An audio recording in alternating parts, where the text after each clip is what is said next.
ഇന്ന് ശാബാൻ 14 നമ്മുടെ നമ്മുടെ മുന്നിൽ ഒരു 15-16 ദിവസം, 29 ശാബാൻ കിട്ടണതെങ്കിൽ 30 തികഞ്ഞിട്ടില്ലെങ്കിൽ 15 ദിവസം അല്ലെങ്കിൽ 16 ദിവസമാണ് നമ്മുടെ മുന്നിൽ യഥാർത്ഥത്തിലുള്ളത്. എന്തെല്ലാം തരത്തിലുള്ള ഒരുക്കങ്ങൾ നമ്മൾ പൂർത്തീകരിച്ചിട്ടുണ്ട്.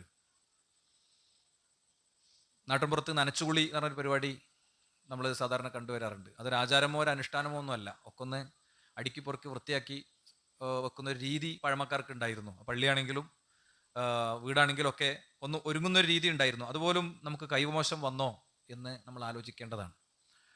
യഥാർത്ഥത്തിൽ ഖുർആൻ പറഞ്ഞ ഒരു വചനത്തിന്റെ അടിസ്ഥാനത്തിൽ നോമ്പിന്റെ ഒരുക്കങ്ങളെക്കുറിച്ചാണ് ഇന്ന് ചില കാര്യങ്ങൾ നമ്മൾ പറയുന്നത്. യാ അയ്യുഹല്ലദീന ആമനൂ തഖുല്ലാഹ്, ഓ സത്യവിശ്വാസികളെ നിങ്ങൾ അള്ളാഹനെ സൂക്ഷിക്കണം.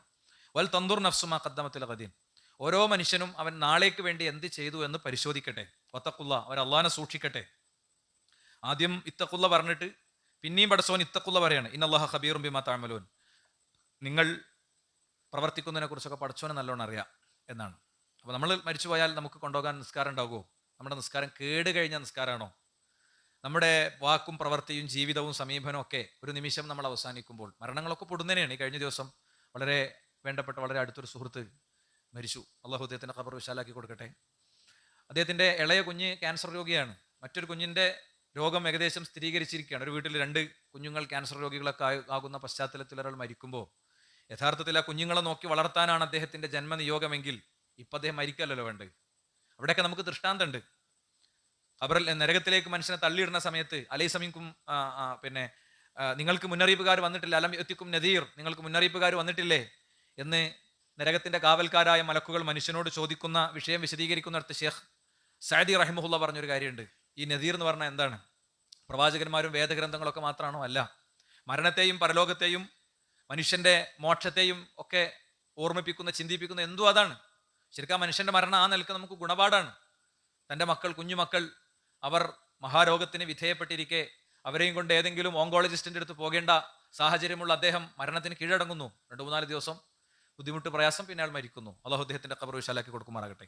അതുകൊണ്ട് തന്നെ നമുക്ക് നോമ്പുമായി ബന്ധപ്പെട്ട് ഉള്ള ചില ഒരുക്കങ്ങൾ യഥാർത്ഥത്തിൽ ആവശ്യമുണ്ട്. അതിൽ ഒന്നാമത്തെ കാര്യം, നോമ്പിനോടൊരു ഇഷ്ടവും ആഗ്രഹവും സാധിക്കും വിധം ഉള്ള ഒരു മനസ്സുണ്ടാകുക. നമുക്ക് ഒരു കാര്യത്തോടെ ഒരു ആഗ്രഹം ഉണ്ടാകുമല്ലോ, അതിന് കിട്ടിയെങ്കിൽ, അതൊന്നും ചെയ്യാൻ പറ്റിയെങ്കിൽ, അവിടെ നിന്ന് എത്തിയെങ്കിൽ, നമ്മൾ ആരോടും പറയേണ്ട, നമ്മളോട് ചോദിച്ചാൽ മതി. നമുക്ക് ആ നോമ്പിന്റെ ദിവസങ്ങളിലേക്ക് എത്തുന്ന ഒരു ആവേശം നമ്മുടെ ഉള്ളിലുണ്ടോ? നോമ്പിന്റെ ആ ഒരു സന്തോഷത്തിൽ നമ്മുടെ മോന്റെ കോൺവെക്കേഷൻ നടക്കാൻ പോവാണ്, 26-ാം തീയതി എന്നറിഞ്ഞു. ഓരോ ദിവസം അങ്ങനെ അവൻ 5 വർഷം MBBS പൂർത്തിയാക്കി ആൾക്കൂട്ടത്തിന് നടുക്ക് നിന്ന് അവൻ അത് വാങ്ങുന്നത് കാണാനുള്ളൊരു വലിയ ആവേശം ഉണ്ടാകും, അല്ലെ? അല്ലെങ്കിൽ ഭർത്താവ് വരികയാണ് 8-ാം തീയതി. അപ്പൊ ആ എയർപോർട്ടിൽ ഇങ്ങനെ കാത്തു നിൽക്കുമ്പോൾ കാണാനുള്ളൊരു കൊതി ഉണ്ടാവും. കുഞ്ഞ് ജനിക്കുകയാണ്, 10 വർഷത്തിന് ശേഷം കാത്തിരുന്നൊരു കുഞ്ഞ് ജനിക്കുകയാണ്. അപ്പോൾ ഒരു ആഗ്രഹം ഉണ്ടാകും. ആ കുഞ്ഞിനെ ഇങ്ങനെ ലേബർ റൂമിൽ നിന്ന് ആ ഡോറ് തുറന്ന് സിസ്റ്ററും കൊണ്ട് തരുമ്പോൾ നമ്മുടെ ഉള്ളിലുള്ള ഒരു വല്ലാത്തൊരു ഫീൽ ഉണ്ടാകും. ഇതുപോലത്തെ ഒരു ഇഷ്ടവും ഒരു ആഗ്രഹവും നമുക്ക് നോമ്പിനോട് തോന്നി തുടങ്ങിയിട്ടുണ്ടോ? അങ്ങനത്തെ ഒരു മനോനിലയിലേക്ക് നമ്മൾ എത്തിയിട്ടുണ്ടോ എന്നുള്ളതാണ് ഒന്നാമത്തെ കാര്യം. എത്തിയിട്ടില്ലെങ്കിൽ അത് എത്താനുള്ള വഴി ഫളായിലുർ റമളാൻ പഠിക്കലാണ്. റമളാനിലൂടെ നമുക്ക് കിട്ടുന്ന ഫളലുകൾ പഠിക്കുക. എന്തൊക്കെയാണ്? നമ്മൾ വിശദമായി ഇന്ന് ഫളായിലുർ റമളാൻ പരിശോധിക്കണില്ല. പക്ഷേ ഒന്ന് ഞാൻ പറയാം. റസൂലുള്ളാഹി സ്വല്ലല്ലാഹു അലൈഹി വസല്ലം തങ്ങൾ ഇങ്ങനെ ഇരിക്കുമ്പോൾ സ്വഹാബികൾ വന്ന് പറഞ്ഞൊരു കാര്യമാണ്. എന്താണ്? ഒരു സ്വഹാബി സ്വപ്നം കാണുകയാണ് 2 മനുഷ്യന്മാരെ കുറിച്ച്. അവരുടെ പ്രത്യേകത, വക്കാന അഹദുഹുമാ അശദ്ദു ഇജ്തിഹാദൻ മിൻ സാഹിബിഹി, 2 ആള് വക്കാന ഇസ്ലാമുഹുമാ ജമീഅൻ, 2 പേര് ഒരേ ദിവസം ഇസ്ലാം സ്വീകരിച്ചു പ്രവാചകന്റെ മുന്നിൽ വന്ന്. ഒരാൾ മറ്റാളെക്കാളും കഠിനാധ്വാനം ചെയ്തിരുന്നു. ഫഗസൽ മുജ്തഹിദു മിൻഹുമാ ഫസ്തുഷ്ഹിദ, ആ 2 ആളിൽ ജിഹാദ് ചെയ്ത് ഒരു മനുഷ്യൻ രക്തസാക്ഷിത്വം വരിച്ചു, അയാൾ മരണപ്പെട്ടുപോയി. 2ാമത്തെ ആള് പിന്നീട് 1 വർഷവും കൂടി കഴിഞ്ഞ് മരണപ്പെട്ടുപോയി. ഒരു സ്വഹാബി സ്വപ്നം കാണുകയാണ്. എന്താ സ്വപ്നം? ഈ 2ാമത് മരണപ്പെട്ടു പോയ ആള് ആദ്യം സ്വർഗത്ത് കിടക്കുന്നതും അയാളെ പിന്നാലെ 2ാമത് ആദ്യം മരണപ്പെട്ടു പോയ ആള് രക്തസാക്ഷിത്വം വരിച്ച ആൾ സ്വർഗത്തിൽ പോകുന്നതും സ്വപ്നം കാണാണ്. അപ്പൊ അവരും ഇങ്ങനെ സംസാരിക്കും, ഞാൻ ഇന്നലെ ഇങ്ങനെ സ്വപ്നം കണ്ടു, അങ്ങനെ ഉണ്ടാവോ ഒന്ന്? അപ്പൊ അത് കേട്ടുകൊണ്ട് റസൂലുള്ളാഹി സ്വല്ലല്ലാഹി അലൈഹി വസല്ലം തങ്ങൾ വരികയാണ്, പ്രവാചകനോട് ചോദിക്കുകയാണ്, അലൈസ ഖദ് മക്കസ ഹാദാ ബഅദഹു സന, ഈ മനുഷ്യൻ അദ്ദേഹത്തെക്കാളും 1 കൊല്ലം കൂടുതൽ ജീവിച്ചില്ലേ? മാത്രല്ല വഅദറക റമളാന ഫസാമഹു, അയാൾ 1 റമളാനിലും കൂടി ജീവിച്ചു, ആ റമളാൻ നോൽക്കുകയും ചെയ്തില്ലേ എന്നാണ്. അപ്പൊ ഇസ്ലാമിന് വേണ്ടി രക്തസാക്ഷിത്വം വരിച്ച ഒരാളെക്കാളും സ്വർഗത്തിൽ പ്രവേശിക്കുന്നിടത്ത് ഒരു പടി മുന്നിലാകാനുള്ള കാരണം എന്താ? അയാൾ 1 റമളാനിൽ ജീവിച്ചതാണ്, 1 വർഷവും കൂടി ആയുസ് കിട്ടിയതാണ്. അപ്പൊ ദീർഘായുസ് കിട്ടാനും അമലു സ്വാലിഹാത്ത് നിർവഹിക്കാനുള്ള തൗഫീഖ് കിട്ടാനാണ് വിശ്വാസികൾ പ്രാർത്ഥിക്കേണ്ടത്. അപ്പൊ ഒരു മനുഷ്യന്റെ സ്വർഗപ്രവേശത്തിൽ ആ നോമ്പിന് ഒരു വലിയ സ്ഥാനമുണ്ട്. ആ സ്ഥാനം ഉൾക്കൊള്ളുമ്പോൾ അതിലേക്ക് എത്തിയെങ്കിൽ പടച്ചോനെ എന്നുള്ള ഒരു വലിയ മനസ്സുണ്ടാകും. ആ കാലത്ത് ഇനി പനിക്കാതിരുന്നാൽ മതിയായിരുന്നു, ആ കാലത്ത് കാല് പൊട്ടി വീട്ടിൽ ഇരിക്കാതിരുന്നാൽ മതിയായിരുന്നു, എനിക്ക് നിസ്കാരങ്ങൾക്കൊക്കെ ശരിക്കും പോകാൻ പറ്റിയാൽ മതിയായിരുന്നു എന്നുള്ളൊരു വല്ലാത്ത ഫീലിംഗ് നമ്മുടെ മനസ്സിലുണ്ടാകും. അപ്പോൾ അങ്ങനത്തെ ഒരു മനോനിലക്ക് വേണ്ടിയുള്ള വായന, പഠനം, കേൾവിയൊക്കെയാണ് ഉണ്ടാകേണ്ടത്. അഹ്ലം റമദാൻ പരിപാടികൾ വ്യാപകമായി നാട്ടിൽ നടന്നു വരുന്നു. ഇൻഷാ അല്ലാഹ് 24-ാം തീയതി തിങ്കളാഴ്ച നമ്മുടെ പള്ളിയിൽ നോമ്പിനെ വരവേൽക്കുന്നതുമായി ബന്ധപ്പെട്ട അതിന്റെ ഫിഖ്ഹു ഒക്കെ ഉൾപ്പെടുത്തിയിട്ടുള്ള ഒരു ക്ലാസ് നടക്കുന്നുണ്ട്. അതിൽ പങ്കെടുക്കാൻ ഇൻഷാ അല്ലാഹ് ശ്രദ്ധിക്കുക. അടുത്ത ഖുത്ബയിലും കുറച്ച് കാര്യങ്ങളൊക്കെ നമുക്ക് പറയാം. രണ്ടാമത്തെ കാര്യം, നോമ്പ് നമുക്ക് ശരിക്കും അനുഷ്ഠിക്കാൻ കഴിയണമെങ്കിൽ നോമ്പിലേക്ക് എത്തും മുമ്പ് നമ്മുടെ മനസ്സിനെയും കർമ്മങ്ങളെയും ഒക്കെ ഒന്ന് കൃത്യതപ്പെടുത്തുക എന്നുള്ളത് വളരെ പ്രധാനപ്പെട്ട ഒരു കാര്യമാണ്. നമ്മുടെ തിന്മകളെ നമ്മൾ എടുത്ത് ഒഴിവാക്കുക എന്നുള്ളത് വളരെ പ്രധാനപ്പെട്ട ഒരു കാര്യമാണ്. റസൂലുള്ളാഹി സ്വല്ലല്ലാഹു അലൈഹി വസല്ലം പറഞ്ഞു, ഇന്നൽ മുഅ്മിന ഇദാ അദ്നബ ദംബൻ കാനത് നുക്തത്തുൻ സൗദാഉ ഫി ഖൽബിഹി. ഒരു വ്യക്തി ഓരോ തെറ്റും ചെയ്യുമ്പോൾ അയാളുടെ ഹൃദയത്തിൽ ഒരു കറുത്ത കുത്തു വീഴുന്നുണ്ട്. ഫഇൻ താബ വനസഅ, അവൻ പശ്ചാത്തപിക്കുകയും ആ തിന്മയിൽ നിന്ന് പിന്നോട്ട് പോരുകയും ചെയ്താൽ, വസ്തഗ്ഫറ, അങ്ങനെ അവൻ ഇസ്തിഗ്ഫാർ നടത്തിയാൽ, സഖല മിൻഹ, അതിൽ നിന്ന് അവൻ ക്ലീൻ ആക്കപ്പെടും.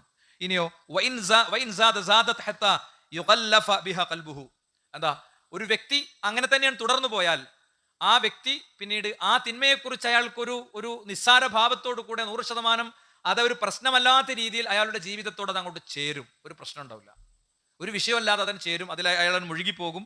അങ്ങനെ കല്ലാ ബർറാന അലാ ഖുലൂബിഹിം, അവരുടെ ഹൃദയത്തിന് അടയാളം വീണിരിക്കുന്നു എന്നൊക്കെ ഖുർആൻ പറഞ്ഞത് ഇതിനെക്കുറിച്ചാണ് എന്നാണ്. അപ്പൊ ശരിക്ക് റമദാനിലേക്ക് പ്രവേശിക്കുന്നതിന്റെ മുമ്പ് നിരന്തര ജീവിതത്തിൽ നമ്മൾ സ്ഥിരമായി ചെയ്യുന്ന തെറ്റുകൾ ഉണ്ടെങ്കിൽ അതിനൊക്കെ എടുത്ത് ഒഴിവാക്കുക. പ്രധാനമായും പുതിയ കാലത്ത് കാഴ്ചയുമായി ബന്ധപ്പെട്ട തെറ്റുകളാണ് കൂടുതൽ വരാനുള്ള സാധ്യത. കാഴ്ചയുമായി ബന്ധപ്പെട്ട തെറ്റുകൾ, കേൾവിയുമായി ബന്ധപ്പെട്ട തെറ്റുകൾ, അത്തരം കാര്യങ്ങളൊക്കെ ഒന്നുകൊണ്ട് ശരിയാക്കുക, അത്തരം കാര്യങ്ങളൊക്കെ ഒന്നുകൊണ്ട് ഒഴിവാക്കുക.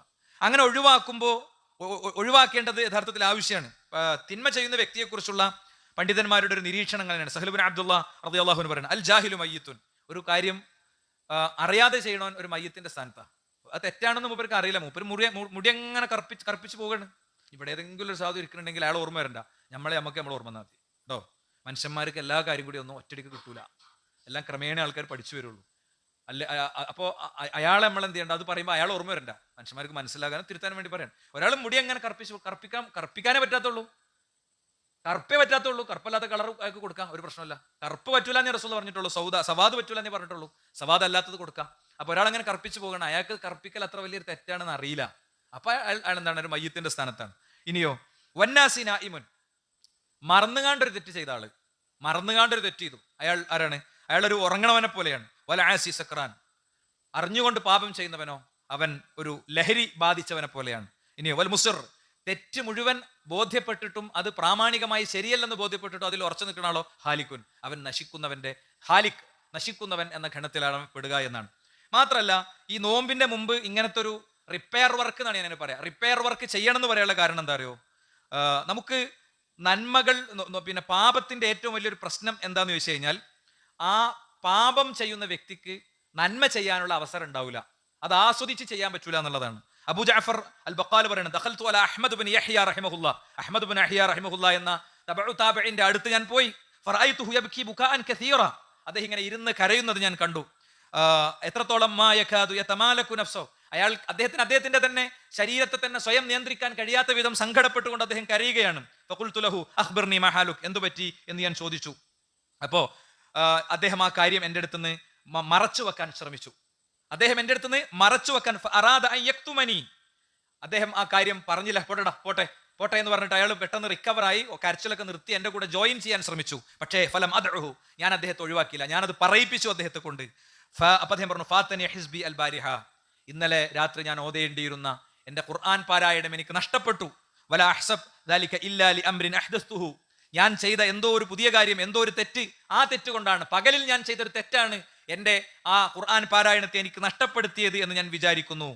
മറ്റൊരു ഘട്ടത്തിൽ ഇമാം ഷാഫി റഹിമഹുല്ലാഹി അഹ്മദ് ബിൻ ഹംബൽ പറയുന്നുണ്ട്, ഇദാ കുൻത ലാ തസ്തതിഉ ഖിയാമൽ ലൈൽ, നിനക്ക് രാത്രി നിസ്കരിക്കാൻ കഴിയാത്തൊരു സാഹചര്യം ഉണ്ടെങ്കിൽ, വസുയാമൻ നഹാർ, സുന്നത്ത് നോമ്പുകൾ നോൽക്കാൻ കഴിയാത്തൊരു സാഹചര്യം ഉണ്ടെങ്കിൽ, ഫഅലം അന്നക മഹ്ബൂസുൻ ഖദ് ഖയ്യതക ദുനൂബക്, നീ ബന്ധിതനാണ്, നീ തടവറയിലാണ്, പാപങ്ങൾ നിനക്ക് കയ്യാമം വെച്ചിരിക്കുന്നു എന്ന് റസൂലുള്ളാഹി സ്വല്ലല്ലാഹി അലൈഹി വസല്ലം തങ്ങളുടെ വചനങ്ങളെ പഠിച്ച് പണ്ഡിതന്മാർ രേഖപ്പെടുത്തുകയാണ്. അപ്പൊ നമുക്ക് നോമ്പ് നോൽക്കാനുള്ള, സംതൃപ്തിയോടുകൂടെ നോമ്പ് നോൽക്കാനും ആസ്വദിച്ചു നോൽക്കാനുള്ള അതിന്റെ ആത്മീയ സുഖം കിട്ടണമെങ്കിൽ, അതിന്റെ ആത്മീയ നിർവൃതി കിട്ടണമെങ്കിൽ പാപങ്ങൾക്കൊരു സ്റ്റോപ്പ് കൊടുത്ത് നമ്മൾ നോമ്പിനെ സ്വീകരിക്കുന്ന ഒരു അവസ്ഥ ഉണ്ടാകണം. മാത്രമല്ല ബുശ്ർ ബിൻ ഹാരിസ് പറയാണ്, ലാ യജിദുൽ അബ്ദു ഹലാവത്തൽ ഇബാദ, ഒരടിമക്ക് ആരാധനയുടെ ആസ്വാദനം കിട്ടുകയില്ല, ഹത്താ യജ്അല ബൈനഹു ബൈന ശഹവാതി ഹായിത മിൻ ഹദീദ്, അവന്റെ മനസ്സിലൂടെ കടന്നു വരുന്ന ഇച്ഛകൾക്കും അവനുമിടയിൽ അവനൊരു വലിയ ഇരുമ്പിന്റെ മതിൽ കെട്ടുന്നതുവരെ എന്നാണ്. അഥവാ ഇച്ഛകളെ അവൻ എടുത്തെറിയണം. അപ്പൊ നമ്മൾ വ്യക്തിപരമായി പരിശോധിക്കുമ്പോൾ നമുക്ക് എന്തെല്ലാമാണോ കുഴപ്പങ്ങൾ തോന്നുന്നത്, ആ കുഴപ്പങ്ങളൊക്കെ നമ്മളൊന്ന് ക്ലിയർ ആക്കി എടുക്കുക, ശരിയാക്കി എടുക്കുക എന്നുള്ളത് നോമ്പിന്റെ മുമ്പ് യഥാവിധി നടക്കേണ്ട ഒരു കാര്യമാണ്. മൂന്നാമത്തെ ഒരു കാര്യം എന്ന് പറയുന്നത് പിന്നെ അനുഷ്ഠാനങ്ങളും കാര്യങ്ങളൊക്കെ നിർവഹിക്കാൻ ആവശ്യമായ ഒരു ക്രമീകരണം ഉണ്ടാക്കുക എന്നുള്ളതാണ്. എല്ലാ മാസവും പോലെ റമദാൻ മാസവും കഴിഞ്ഞു പോകരുത്. റമദാൻ സ്പെഷ്യലായിട്ട് റമദാനിൽ മാത്രം, പിന്നെ അത് കഴിഞ്ഞാൽ ഒന്നുമില്ല, അതിന്റെ മുമ്പ് ഒന്നുമില്ല, അത് വളരെ ആക്ഷേപാർഹമായ കാര്യമാണ് കേട്ടോ. അങ്ങനെ തന്നെ പണ്ഡിതന്മാർ പറഞ്ഞിട്ടുണ്ട്, കുൻ റബ്ബാനിയൻ ലാ റമദാനിയൻ, നീ പടച്ചോന്റെ ആളാകും, നീ റമദാന്റെ ആളാകല്ലേ എന്ന് പറഞ്ഞിട്ടുണ്ട്. അതുകൊണ്ടാണ് ഞാൻ പറഞ്ഞത് നോമ്പിലേക്ക് എത്തും മുമ്പ് നമ്മളൊരു ക്രമീകരണം വരുത്തണം. നോമ്പിന് ശേഷമുള്ള തുടർച്ചകൾക്കും പ്ലാൻ ഉണ്ടാകണം. അതിനെന്ത് വേണം? 30 ദിവസത്തെ ശരിയായി ഉപയോഗിക്കാൻ ആവശ്യമായ ഒരു ക്രമീകരണം ഉണ്ടാകുക എന്നുള്ളതാണ്. അപ്പോൾ മുഴുവൻ റമദാനും പൂർണ്ണമായി ഇത്തരം കാര്യങ്ങൾക്ക് മാറ്റിവെച്ച് വേറെ എല്ലാ കാര്യത്തിൽ നിന്നും വിട്ടു നിൽക്കാവുന്ന സാഹചര്യവും സാമ്പത്തികവും ചുറ്റുപാടുള്ളവരുണ്ടാവും. അവരങ്ങനെ തന്നെയാണ് ചെയ്യേണ്ടത്. ഒന്നരാടിട്ട് പണിയൊന്നുമില്ല, ഫുള്ള് പള്ളിയിലും കാര്യങ്ങളിലാണ്, അങ്ങനത്തെ ആൾക്കാർ അങ്ങനെയാണ് ആവേണ്ടത്. പിന്നെ രാത്രി കുറച്ചുകൂടിയും സജീവമായി റമദാൻ അല്ലാത്ത കാലത്തെക്കാളും ശ്രദ്ധിക്കാൻ പറ്റുന്നവർ അങ്ങനെയാണ് ശ്രദ്ധിക്കേണ്ടത്. അവസാനത്തെ 10 എന്തായാലും ഇത്തവണ എഴുത്തിക്കാഫ് ഇരിക്കും, എഴുത്തിക്കാഫ് എന്നുള്ളത് എനിക്ക് അറിയില്ല, ഞാൻ എന്തായാലും എഴുത്തിക്കാഫ് ഇരിക്കും എന്ന് തീരുമാനിക്കാൻ പറ്റുന്നവർ അങ്ങനെ ചെയ്യാണ് വേണ്ടത്. അപ്പൊ നമ്മൾ അതിനെന്ത് ചെയ്യണം? ഒരു പ്ലാൻ ഉണ്ടാക്കണം. കടന്റെ റമദാൻ കാലത്തേക്ക് വേണ്ട സാധനങ്ങൾ എടുക്കാൻ, അല്ലെങ്കിൽ പെരുന്നാളിനുള്ള സാധനം എപ്പോഴത്താലും കിട്ടും, ഒരു പ്രശ്നമല്ല. റമദാനിൽ പർച്ചേസിന് അവസാനത്തെ 10 പർച്ചേസിന് വേണ്ടി പോകുമ്പോൾ നമ്മളെന്താ പറയണത്? ഞാൻ എന്താ പറയാ, മൗലവി അത് നമ്മളെ ഉപജീവനല്ലേ, എന്താ ചെയ്യുക? ഉപജീവനാണ്, ഒരു സംശയമല്ല. ഉപജീവനത്തിന് അപ്പൊ പോണീനും കുഴപ്പമില്ല കേട്ടോ. പക്ഷേ നമുക്ക് നേരത്തെ ചെയ്തു വെക്കാവുന്ന കാര്യങ്ങൾ നേരത്തെ ചെയ്തു വെച്ചാൽ അതിലൊരു ബർക്കത്ത് പടച്ചോൻ വേറെ തരും, അതിലൊരു തൗഫീഖ് പടച്ചോൻ വേറെ തരും. അതേപോലെ ഇപ്പം ഡ്രസ്സിങ്, ബാക്കി കാര്യങ്ങളൊക്കെ, വസ്ത്രം എടുക്കൽ, ബാക്കി കാര്യങ്ങളൊക്കെ ഏകദേശം 27-ാം രാവ് 28-ാം രാവ് അങ്ങനെ എത്തലാണ്. അവിടെ എത്തുമ്പോഴാണ് എന്നിട്ട് പോയിട്ട് തിരക്കലുണ്ട്.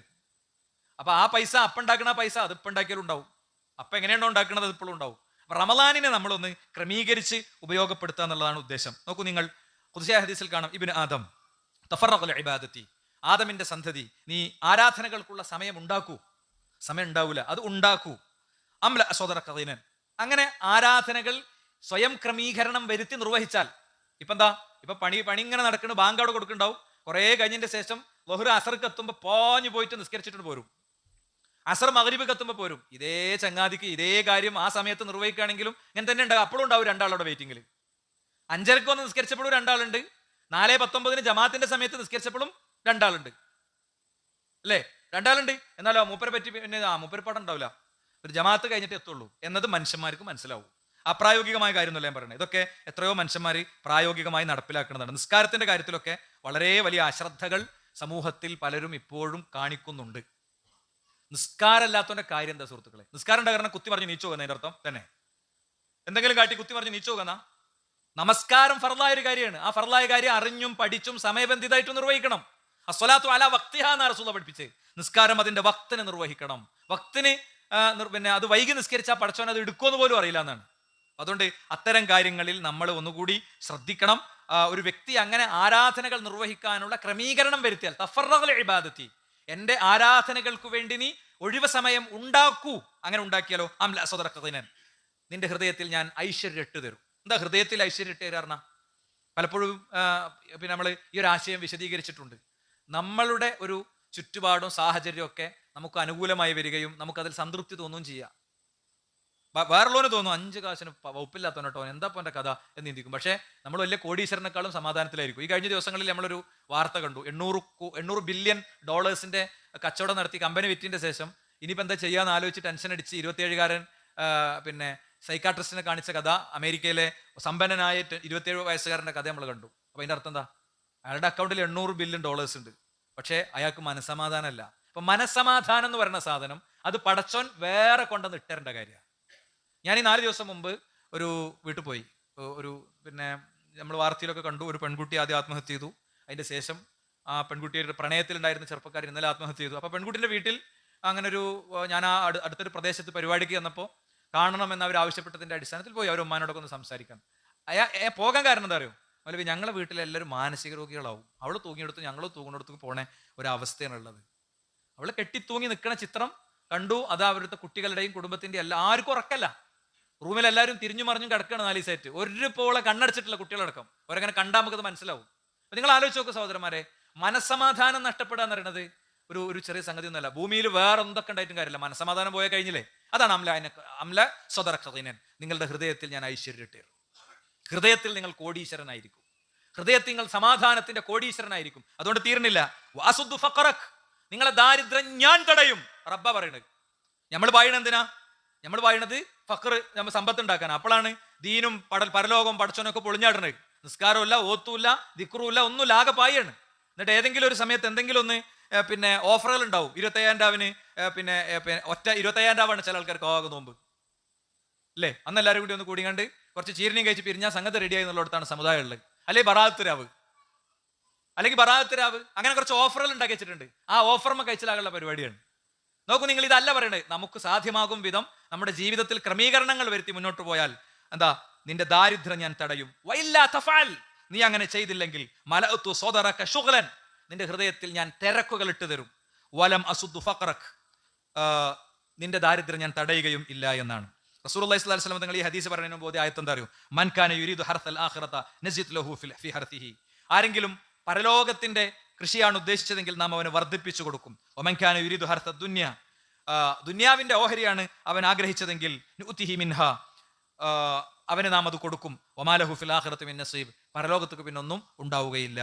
അല്ലേ? അപ്പം സഹോദരന്മാരെ, വിഷയങ്ങൾ നമ്മൾ അങ്ങനെ തന്നെ എടുക്കണം. ഈ റമദാനിലെ ക്രമീകരണമാണല്ലോ നമ്മൾ പറയുന്നത്. പിന്നെ അറിയുന്ന ചില വ്യക്തികളെ ഉദാഹരണമായിട്ട് പറയാൻ തോന്നുന്നുണ്ട്. ഒരാൾ 3 ഫോൺ ഉണ്ടാവും ഇവരുടെ കയ്യിൽ, വർഷങ്ങളായി കാണുന്നൊരു കാഴ്ചയാണ്. 3 ഫോണ്, ഒരു ഫോൺ അടിക്കും, മറ്റേ ഫോൺ അടിക്കും, ഇങ്ങനെ ഫോണും വേണ്ട പരിപാടി ഫുള്ള്. പലതരം ബിസിനസ്സുള്ള ആളാണ്. പക്ഷേ റമദാനായ ഈ 3 ഫോണും മൂപ്പര 3 സ്റ്റാഫിൻ്റെ അടുത്തേക്ക് കയറും. എന്നിട്ട് മൂപ്പര ബിസിനസ് എവിടെയെങ്കിലും കൂട്ടിമുട്ടിയതോ ഇടിച്ചോ എന്ന് ഞാൻ കണ്ടിട്ടില്ല. അല്ലെങ്കിലും ബിസിനസ് ഒക്കെ ചെയ്യുന്ന ആളുകളോട് നമ്മൾ പറയാണ്, ബിസിനസ് നമ്മൾ ബിസിനസ്സിലാണ് ചെയ്യണമെങ്കിൽ, ഫിനാൻസ് സർക്കിറ്റിലെ ബിസിനസ് ആണെങ്കിൽ അതിനെ പ്രൊഫഷണലൈസ് ചെയ്യുക എന്നുള്ളത് ഒരു പ്രധാന കാര്യമാണ്. എന്ത് വേണമെങ്കിലും നമ്മളുണ്ടെങ്കിലേ നടക്കുള്ളൂ. നമ്മൾ മരിച്ചാൽ അപ്പം എന്താ ബിസിനസ് കാട്ടുക? നമ്മളെ ബിസിനസ് നമ്മളായിട്ട് കൈകാര്യം ചെയ്യേണ്ട ഒരു ഏരിയ ഉണ്ടാവും. അത് വേറെ ആർക്കും കൊടുക്കാനൊന്നും പറ്റില്ല. അപ്പോൾ മറ്റോ ചിലപ്പോൾ നമ്മൾ ഊരിങ്ങാണ്ട് പോകും, അത് വേറെ കാര്യമാണ്. പക്ഷേ നമ്മൾ ഒന്ന് പനിച്ച് കിടന്നാൽ അപ്പോൾ ബിസിനസ് ലോക്കാകുക, നമ്മളൊന്ന് രാത്രി നിസ്കാരത്തിന് പോയാൽ അപ്പോൾ പ്രശ്നമാകുക എന്നുള്ള അവസ്ഥയ്ക്ക് പോകാതെ നോക്കണം. അല്ലേ? ഒരുപക്ഷെ ഞാൻ എല്ലാ വർഷവും 1 മാസം മുമ്പ് പറയുന്ന ഖുത്ബേത്, 1 മാസം മുമ്പ് പറയുന്ന ഖുത്ബയുണ്ട്, അതൊന്നും കേട്ടോ ഒരാഴ്ച വൈകി വരണം. അപ്പോഴൊക്കെ ഞാൻ വോട്ട് ചെയ്യുന്ന ഒരാളുണ്ട്. ഇങ്ങനെ 1 മാസം മുമ്പ് ഒരു ഖുത്ബ പറയാൻ എനിക്കുള്ള പ്രേരകം എന്താ അറിയോ?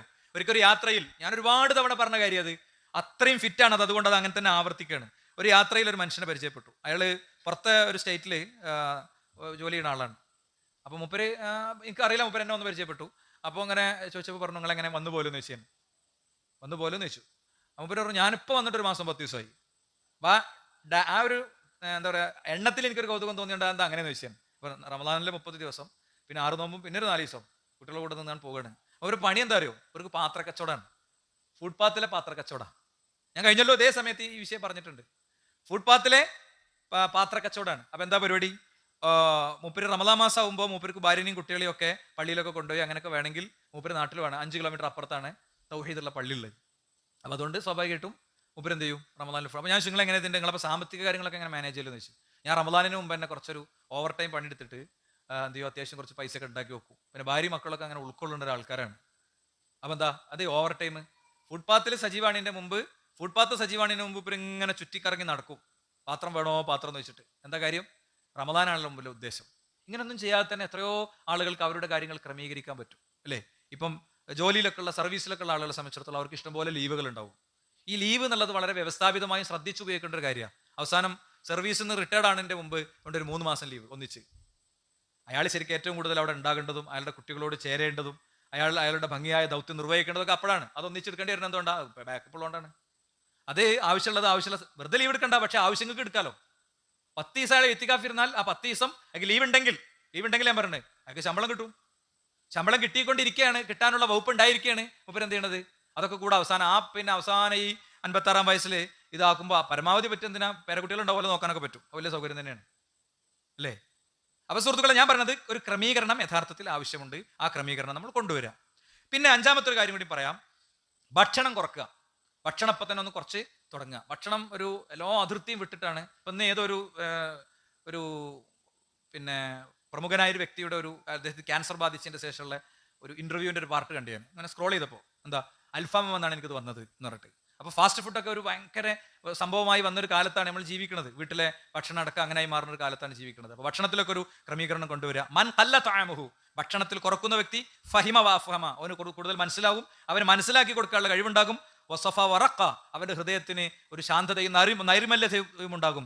കസറത്ത് തആം, ഭക്ഷണത്തിന്റെ ആധിക്യം തംനഉ സാഹിബഹ അൻ കസീരി മിമ്മാ യുരീദ്, അവൻ ഉദ്ദേശിക്കുന്ന ഒരുപാട് കാര്യത്തിൽ നിന്ന് അവന് തടസ്സമുണ്ടാക്കുന്ന ഒന്നായിരിക്കും എന്ന് പഠിപ്പിക്കുകയാണ്. അങ്ങനെ ഒരുപാട് കാര്യങ്ങളുണ്ട് ആ വിഷയത്തിൽ, ഞാൻ അങ്ങോട്ട് പോകുന്നില്ല. ഇനി അഞ്ചാമത്തെ ഒരു കാര്യം, പതിവാക്കേണ്ട കുറെ കാര്യങ്ങൾ ഇപ്പൊ തന്നെ തുടങ്ങാന്നുള്ളതാണ്. ഇപ്പൊ രാത്രി നിസ്കാരം നമുക്ക് ഇപ്പൊ തന്നെ തുടങ്ങാം. ഇത്രയും ദിവസം സുന്നത്ത് നോമ്പെടുക്കാത്ത അളിഞ്ഞ് നോമ്പെടുക്കാൻ പറ്റൂല. 15 കഴിഞ്ഞാൽ പിന്നെ നോമ്പെടുക്കാൻ പറ്റൂല. അത് മസലയാണ്. സ്ഥിരമായിട്ട് തിങ്കളും വ്യാഴൊക്കെ നോറ്റ് വരുന്നൊക്കെ തുടരാന്നല്ലാതെ സ്പെഷ്യലായിട്ട് ഇപ്പം ഇനി നോമ്പ് തുടങ്ങാൻ പറ്റില്ല. നേരത്തെ ചെയ്യേണ്ടതായിരുന്നു. മാത്രമല്ല, ഈ പറയുന്ന ശഅബാൻ മാസത്തെക്കുറിച്ച് അല്ലാഹുവിന്റെ റസൂൽ പറഞ്ഞത് ജനങ്ങൾ അശ്രദ്ധമാകുന്ന മാസം എന്നാണ്. ഇതിന്റെ മഹത്വം അറിയാതെ ജനങ്ങൾ അശ്രദ്ധമാകും. റജബും റമദാനും രണ്ടും പ്രധാനപ്പെട്ട മാസമാണ്. അതിന്റെ ഇടയിൽ ഇത് ആളുകൾ അശ്രദ്ധമായി പോകുന്ന മാസമാണ് എന്ന് തന്നെ നമുക്ക് പഠിപ്പിച്ചത് കാണാൻ കഴിയും. മറ്റൊരു കാര്യം, കർമ്മശാസ്ത്ര മസലകളൊക്കെ പഠിക്കുക. സ്ത്രീകൾ നോറ്റ് വിട്ടാലുണ്ടാവും നോറ്റ് വീട്ടുക. അതേപോലെ തന്നെ രോഗികളുടെ ഓഹരി കൊടുക്കാണ്ടാവും, അത് കൊടുക്കുക.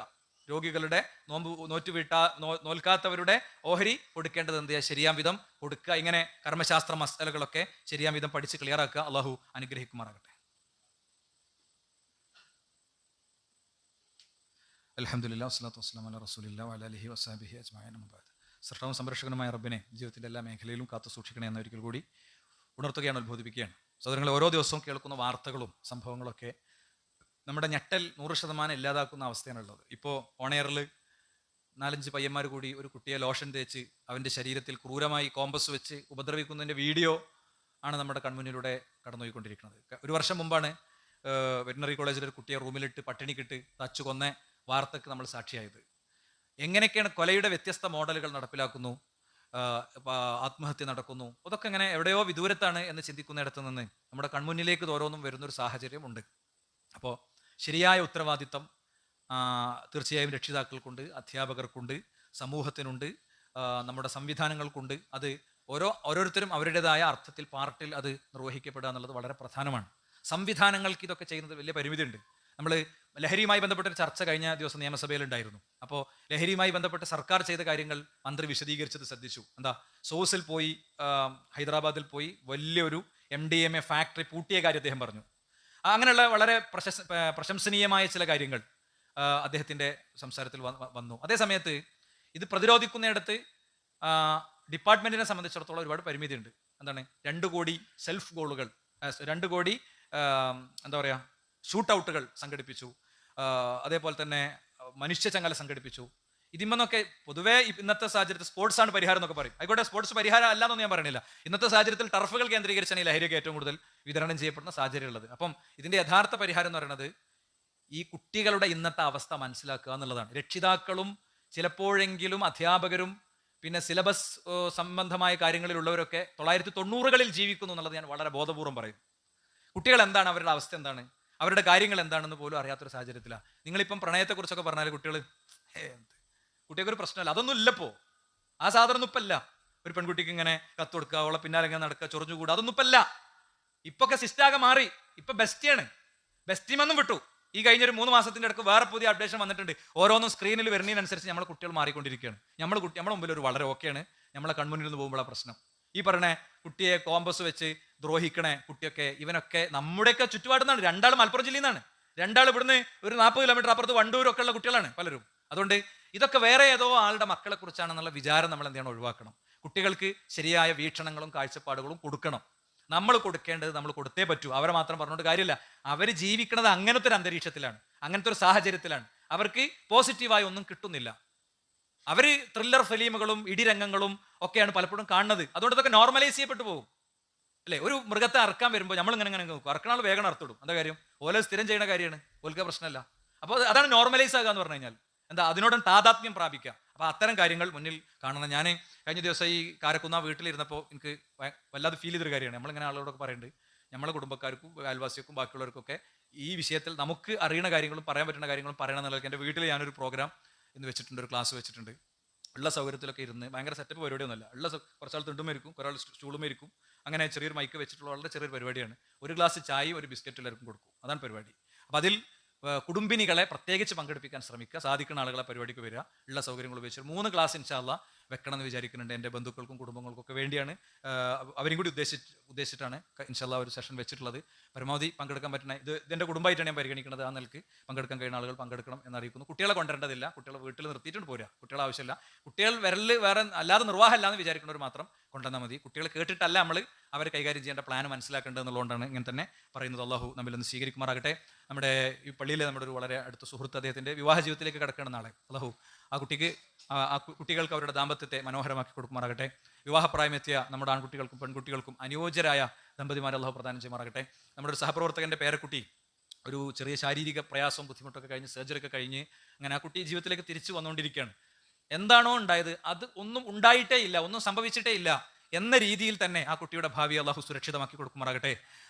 അതുകൊണ്ട് ഗുണമാണ് ഉണ്ടായത് എന്ന് പിന്നീട് ചിന്തിക്കാവുന്ന എന്നുള്ള തൗഫീഖിനെ അള്ളാഹു പ്രദാനം ചെയ്യുമാറാകട്ടെ.